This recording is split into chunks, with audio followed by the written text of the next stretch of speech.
લીંબડી નજીક આવેલ પરશુરામ ધામના પ્રવેશદ્વારનું ઉદ્ઘાટન કરવામાં આવ્યું, જેનું ઉદ્ઘાટન શ્રી રમેશભાઈ ઓઝાના વરદ હસ્તે કરવામાં આવેલ। આ કાર્યક્રમ અંતર્ગત કેબિનેટ મંત્રી કિરીટસિંહ રાણા, રાજેન્દ્રભાઈ ત્રિવેદી તેમજ રાજ્યસભાના સાંસદ રામભાઈ મોકરિયા સહિતના મહાનુભાવો પણ ઉપસ્થિત રહ્યા હતા। એનાએ પરશુરામે, એનાએ ભાર્ગવે, એનાએ જમદગ્નિ સુતે 21 વાર પૃથ્વીને નક્ષત્રી કરી। અને આને લઈને પાછી હદ તો ક્યારેક દેવકૂફીની એ થાય કે બ્રાહ્મણો અને ક્ષત્રિયોને ભીડવાની વાત કરે। 21 વાર નક્ષત્રી કરી હતી પૃથ્વીને ઈ પરશુરામ। એના ધામમાં દામ દેવાતા હશે।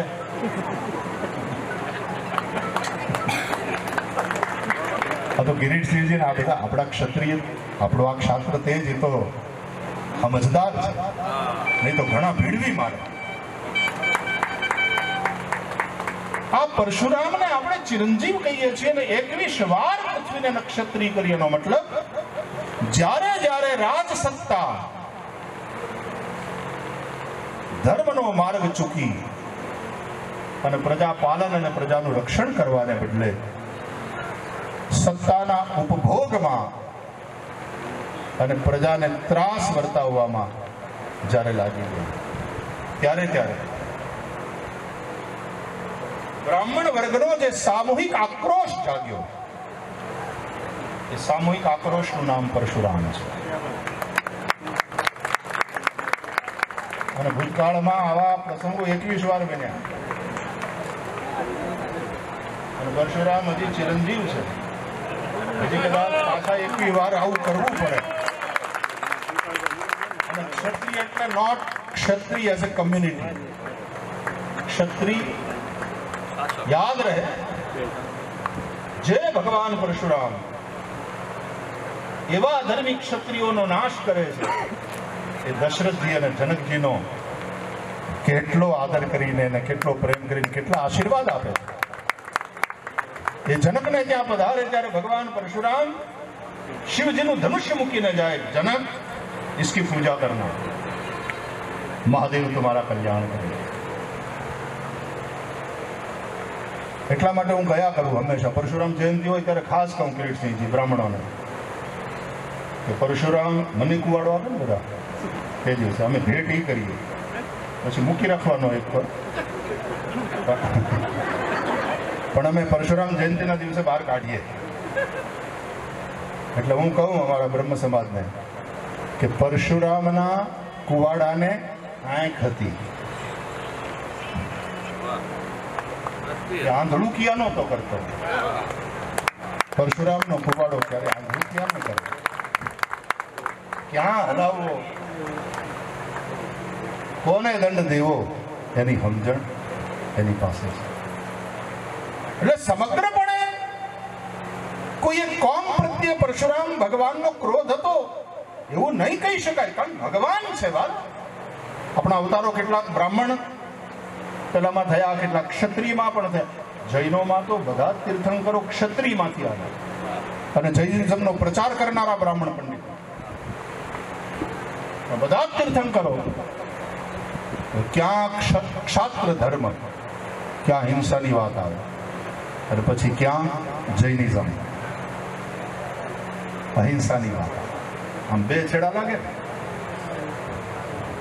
सम्राट अशोकनु कलिंगनु युद्ध तमे जुओ, ए नरसंहार जुओ, અને એ પછી બુદ્ધિઝમને શરણે ગયા પછીનું આખું વાતાવરણ જુઓ। બુદ્ધમ શરણમ ગચ્છામિ, ધર્મમ શરણમ ગચ્છામિ, સંઘમ શરણમ ગચ્છામિ કરી કરીને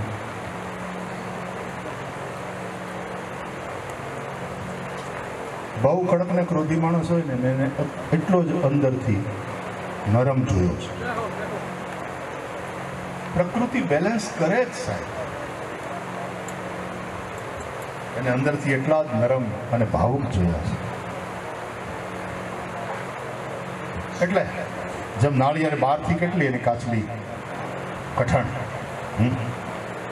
પણ ઓર અંદર જાઓ એટલે કોપરું, કાચલીના પ્રમાણમાં ઘણું કોમળ, ઓર અંદર જાઓ ત્યાં તો પાણી અમૃત જેવું પોષણ આપનાર માણસનું એવું છે। ઘણા બોર જેવાય હોય.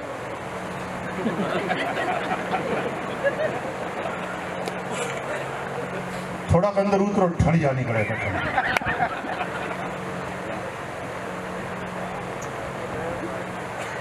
ઘણા અંગુર જેવાય હોય, એકદમ રસીલે, બી હાવ થોડા ઘણા હાલ વંશ પરંપરા આટલા બાકી રસી. તો ભગવાન પરશુરામના કુવાડાની પાસે આંખ હતી. પરશુરામ ભગવાનનો કુવાડો ક્યારે આંધળું ક્યાં ન કરી શકે. ક્યારે હાલવું, કોના ઉપર હાલવું, કેવી રીતે હાલવું, એની સમજ ભગવાન પરશુરામના કુવાડાની પાસે હતી. અને એટલા માટે જે મહત્વના 10 અવતારો છે એમાં ભગવાન પરશુરામનું સ્થાન છે અને ચિરંજીવ છે. આવા જે વ્યક્તિત્વો છે, આવી જે વૃત્તિઓ છે, આવા જે વિચારો છે, સમાજને માટે એ શાશ્વતપણે ટકવા જોઈએ. કારણ કે સમાજનો ઉત્કર્ષ એની અંદર. અને એટલા માટે ભગવાન પરશુરામ આપણા આરાધ્ય છે. પણ જ્યારે ભગવાન પરશુરામને આરાધ્ય માનીને આપણે કોઈ કામ કરતા હોઈએ ત્યારે એક કામ વધારે, એક વાત વધારે કહેવાનું મન થાય. ને આ પૂજ્ય સ્વામી સચ્ચિદાનંદજી દંતાલી એમણે આ વાત એમણે પણ કહી છે અને હું પૂરા સમર્થનમાં છું કે બ્રાહ્મણો આપણે માત્ર પરશુરામને જ લઈને ચાલશું તો એકાંગી થઈ જઈશું.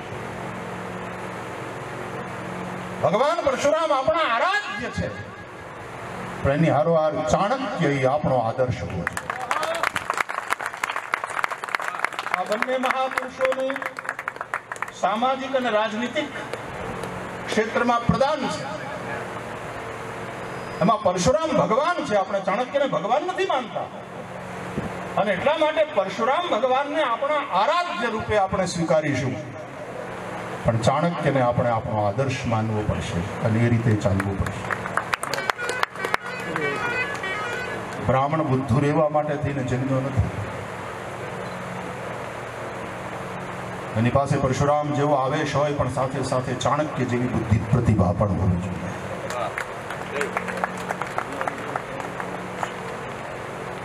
નહીં તો વેલા દોડ કાઢે ને એના પાળિયા વેલા થાય. પાળિયા થાય એનો વાંધો નહીં, પણ સમજ્યા કાઢવા વગરના એમને વધેરાઈ જઈએ બેવકૂફી સિવાય બીજું કાંઈ નથી. કાંઈ કામ કરી 50 ને લઈને પછી જાઓ.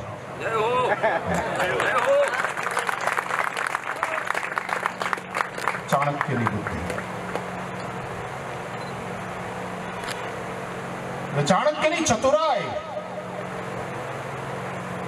હૈયામાં હામ પરશુરામની, પણ બુદ્ધિમાં ચાતુર્ય ચાણક્યનું. આ બંને વસ્તુ લઈ અને બ્રાહ્મણ સમાજ આગળ વધે.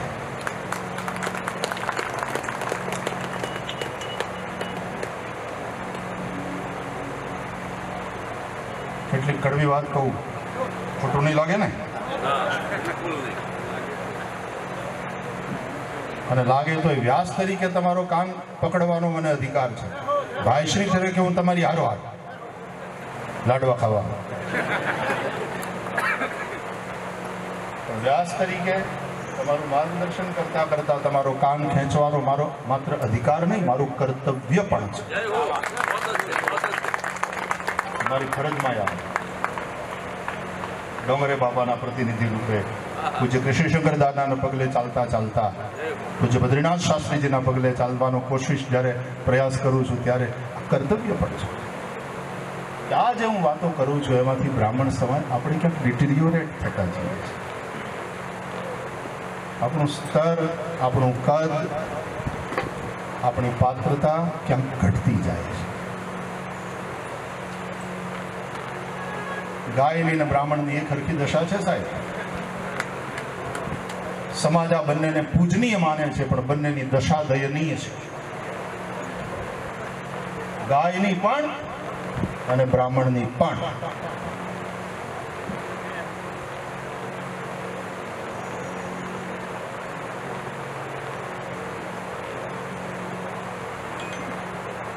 બ્રાહ્મણને આરક્ષણ મળતું નથી,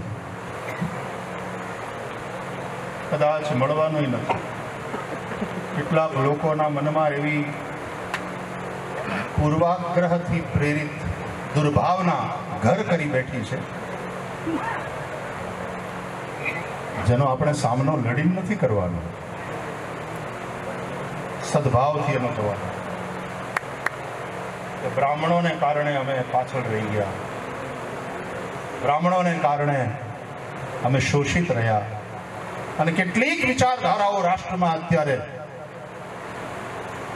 એવી પ્રસરી રહી છે જે આ માન્યતાને વધારે ને વધારે આગ આપવાનું કામ કરે છે. જય ભીમ કરીને. ત્યારે કોઈના પણ પ્રત્યે બ્રાહ્મણ, કારણ કે નહીં તો બ્રાહ્મણ મટી ગયા, જો કોઈના પ્રત્યે પણ દુર્ભાવના આવી, તમારા દુર્ભાવના જેને તમારા માટે છે એના પ્રત્યે પણ દુર્ભાવના નહીં તો બ્રાહ્મણ, આપણે બ્રાહ્મણ નહીં રહીએ.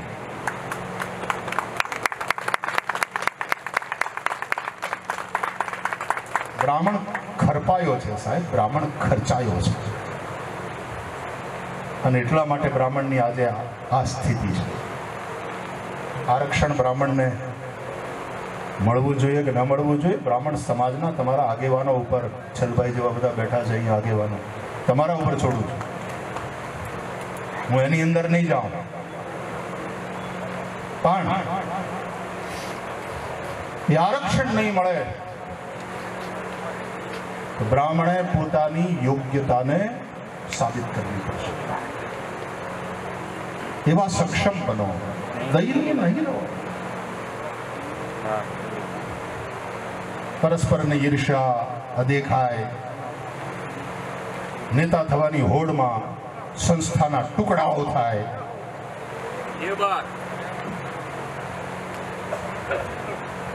અહીંયા જ્યારથી અંદર પ્રવેશ્યા છીએ,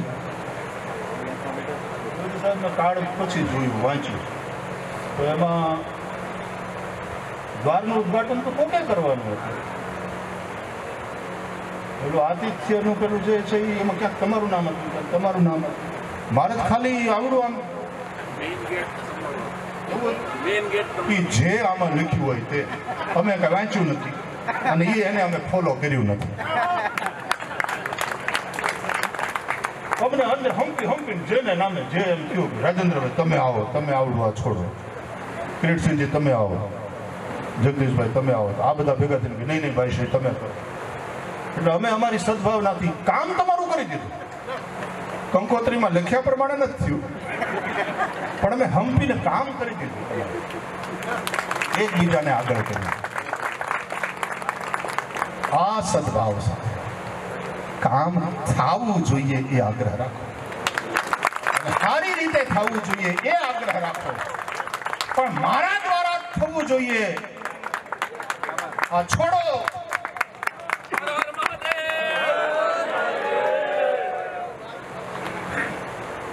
અને એને કારણે પછી સાંભળવું પડે છે કે વીછીની પૂંછડીમાં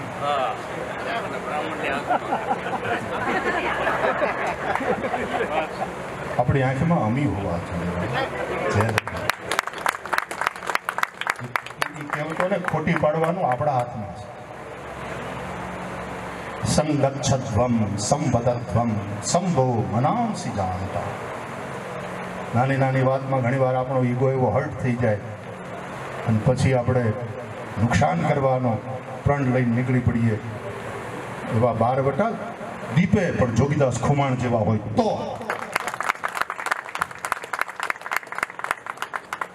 બારવટિયા ન કહેવાય, બારવટિયા ને ગુંડા ચોર ડાકુમાં બહુ ફેર છે. ઓલામાં તો એક વટ હતો અને એટલા માટે બહાર થઈ ગયા હતા. બારવટિયા હતા. તાકાત છે કોઈની કે એને લૂંટેરા કે ચોર ડાકુ કહી શકે? એની નૈતિકતા તમે જુઓ, એના ચારિત્રની ઊંચાઈ તમે જુઓ. એટલે જોગીદાસ ખુમાણની વાતો થાય છે ને આપણને સાંભળવી ગમે છે. પૂજની તો હજી છીએ, એટલે આ બધો બીજો સમાજ આવીને બેઠો છે. જે કંઈ સારા કામ કરો છો એમાં આહુતિ પણ આપે છે, પણ આપણે આપણી સ્થિતિને દયનીય નથી કરવી. અને એ સ્થિતિ દયનીય બની જાય છે એના જે કારણો છે એના ઉપર વિચાર કરીએ, ચિંતન કરીએ અને એ કારણોને દૂર કરીએ. જય પરશુરામ. આ કાર્યક્રમ અંતર્ગત કેબિનેટ મંત્રી કિરીટસિંહ રાણા, રાજેન્દ્રભાઈ ત્રિવેદી તેમજ રાજ્યસભાના સાંસદ રામભાઈ મોકરિયા સહિતના મહાનુભાવો પણ ઉપસ્થિત રહ્યા હતા. આ કાર્યક્રમ અંતર્ગત પરશુરામ ધામનો વિકાસ થાય તેવા પ્રયાસો પણ આગેવાનો દ્વારા હાથ ધરવામાં આવેલ હતા. આગામી સમયમાં ચિલ્ડ્રન પાર્ક, શિશુ પોષિત ફુવારાઓ, community hall, party plot, gym સહિતના જે કામો બાકી છે તે અંગેની રૂપરેખાઓ નક્કી કરી અને તે તાત્કાલિક પૂર્ણ થાય તેવા પણ પ્રયાસો હાથ ધરવામાં આવેલ હતા. લીંબડીના ઝાંપામાં પરશુરામ ધામના આ સેવા પ્રકલ્પને આજે વિકસિત થયેલો જોઈને વિશેષ આનંદ થયો. આજે જે કેટલાક ઉદ્ઘાટનો થયા, કારણ કે આ જગ્યાના ભૂમિપૂજનથી લઈને આ જગ્યાને ગ્રો થતી જોઈ છે. આજે બ્રાહ્મણ સમાજના વડીલો કે બ્રાહ્મણ સમાજના અન્ય સભ્યો જે એકદમ વિશ્રાંતિવાળું જીવન, નિરાતવું જીવન જીવવા માગે છે, એના માટેનું એક આદર્શ અને ઉત્તમ સ્થળ બની ગયું છે. આ ભગવાન પરશુરામને આરાધ્ય માનીને બ્રાહ્મણ સમાજ ચાલે છે. ત્યારે અહીંયા એક આધ્યાત્મિક અને ધાર્મિક પ્રવૃત્તિ પણ સતત ચાલતી રહેશે. હમણાં જ અહીંયાના ફંક્શનમાં જેમ કહેવાયું એમ કોઈક સમયે કાશી જેવી માન્યતાને પ્રાપ્ત એક શિક્ષણ ધામ તરીકે લીંબડીનું નામ હતું અને એના જ ખોળામાં બેઠેલી આ જગ્યા બ્રાહ્મણો બધા ભેગા થઈ અને સમાજના ઉત્કર્ષ માટે, શિક્ષણના માટે થઈને કંઈક મહત્ત્વનું કાર્ય કરતાં લીંબડીને એની ઓળખાણ પાછી અપાવે. જે લીંબડીમાં સ્વામી વિવેકાનંદ પણ રહ્યા, પોરબંદરમાં પણ રહ્યા. સમગ્ર ભારત વર્ષની યાત્રા દરમિયાન એમના જે મહત્ત્વના પડાવો છે એમાં પોરબંદર પણ છે. પોરબંદર 2 વાર આવ્યા છે સ્વામી વિવેકાનંદ, અહીંયા લીંબડીમાં પણ રહ્યા છે. ત્યારે આ બધા મહાપુરુષોના વિચારોને આદર્શ માનીને સામાજિક, સાંસ્કૃતિક, આધ્યાત્મિક અને રાજનીતિક ક્ષેત્રમાં કંઈક ને કંઈક એવું પ્રદાન કરે સૌ ભેગા મળીને કે જેથી કરી સમાજ અને રાષ્ટ્રનો ઉત્કર્ષ થાય. જય પરશુરામ.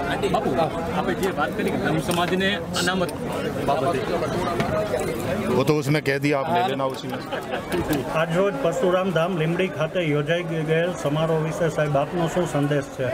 પરશુરામ ધામ લીંબડી એ સમગ્ર ગુજરાત અને ભારતના બ્રાહ્મણોની ઉર્જાનું કેન્દ્ર બનાવવા તરફ અમે જઈ રહ્યા છીએ.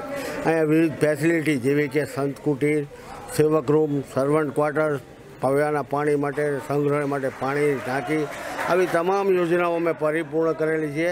અને એ પરિપૂર્ણ કરેલી યોજના માટે અમે અહીંયા પૂજ્ય રમેશભાઈ ઓઝા, રાજેન્દ્રભાઈ ત્રિવેદી, કેબિનેટ મિનિસ્ટર કિરીટસિંહ રાણા અને અન્ય ઉચ્ચ અધિકારીઓને બોલાવી આજનો કાર્યક્રમ અમે લોકાર્પણ કરી અને સંપન્ન કરેલ છે.